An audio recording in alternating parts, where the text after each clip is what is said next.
satisfaction, 'cause I tried, and I tried. Don't stop, believe it. Hold on, you step to A guitar riff recorded on a hotel cassette, a fire in a Swiss casino, and a backward solo that no one has been able to replicate. The history of rock is made of accidents and obsessions that ended up changing what the world listens to today. Since the list of those who truly defined the sound of the last few decades is too long for just one video, this is Volume 1 of the tracks that crushed the charts and became absolute references. Subscribe to the channel and comment below which song you think was missing from this video and needs to be in Volume 2. The next one is already in the works.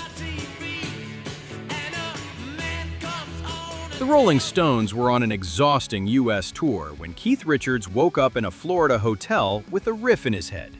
He recorded it on a cassette, went back to sleep, and the next day thought it was just a rough draft, something that sounded like a brass section that didn't yet exist. But he used a Gibson fuzz pedal to simulate those brass sections and released I Can't Get No Satisfaction.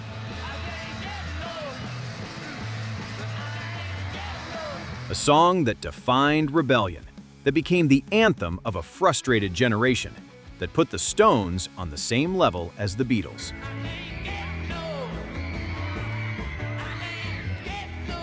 It reached #1 in the United States and several other countries, broke the rules of what rock could say about consumerism and sex, and seemed destined to be the greatest song of all time. And today, it is remembered for the most recognizable riff in history, by fans who know that modern rock gained a new form there on that exceptional pedal.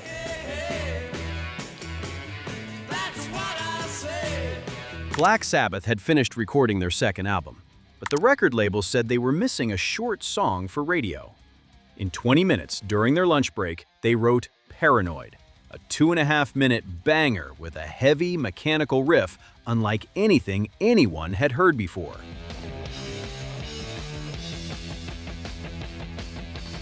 It exploded, propelled the album to #1 in the UK, and unintentionally invented heavy metal as the world knows it. Ozzy Osbourne sang about alienation and mental health at a time when rock still spoke of peace and love. And suddenly, Sabbath became the band most feared by parents and loved by misfits.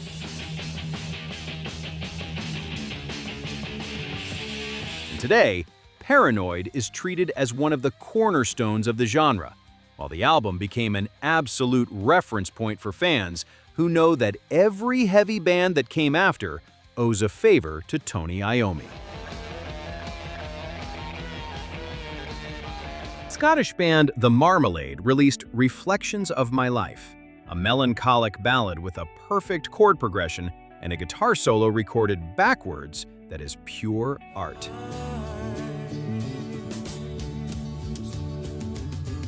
It became a global hit in 1970, selling millions, playing on every radio station, and seemingly destined to propel the band to the top for decades.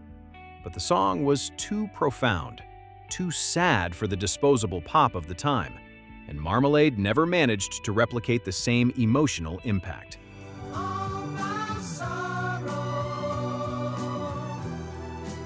They were technically brilliant, with harmonies reminiscent of the Beatles, but they were marked as a one-hit wonder band that was too sophisticated for a mainstream audience. And today it's remembered for that bass and guitar intro that makes anyone over 50 cry, by fans who know that beauty is sometimes too heavy for the charts.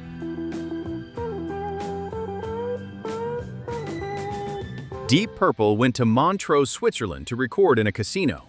But during a Frank Zappa concert, a fan set off a flare and the whole place caught fire. The band watched the smoke cover Lake Geneva from a hotel window, and Ian Gillan wrote the lyrics on a napkin, while Ritchie Blackmore created the 4-note block riff that every child who picks up a guitar learns first. Smoke on the Water wasn't meant to be a hit. It was just an account of what happened. But it became the ultimate hard rock anthem, helping to define the sound of the 70s. Deep Purple became a machine of improvisation and volume, but the constant lineup changes prevented them from having the stability of the Stones. And today, it's remembered for the omnipresent riff, repeated ad nauseum in record stores and beginners' bedrooms, by fans who know that rock is made of accidents and fire.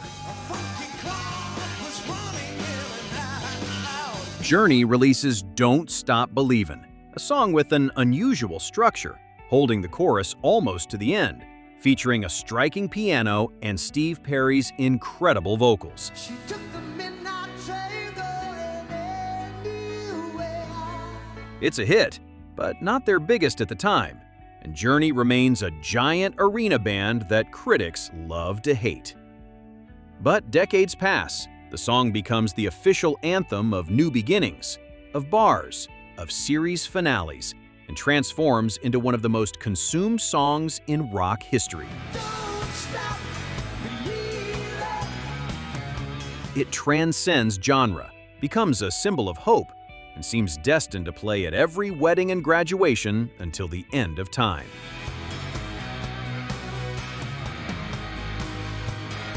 And today, it's remembered as the perfect song to sing drunk with friends, by fans who know that Journey had the formula for the ultimate arena anthem. Tom Scholz, a graduate of MIT, releases Boston's debut album, recorded largely in his basement with equipment he modified and perfected himself. More Than a Feeling is the opening track, with layers upon layers of perfect guitars, a production that makes the radio seem small, and a melody that is pure ecstasy. It changes the way rock is produced, becomes the standard of sonic perfection for FM radio, and transforms the album into a sales phenomenon. But Scholz is an obsessive perfectionist, taking years to release each album, and the band loses the timing of constant stardom. And today it is remembered for that spacey guitar sound and Brad Delp's stratospheric vocals, by fans who know that rock can be calculated and still have soul.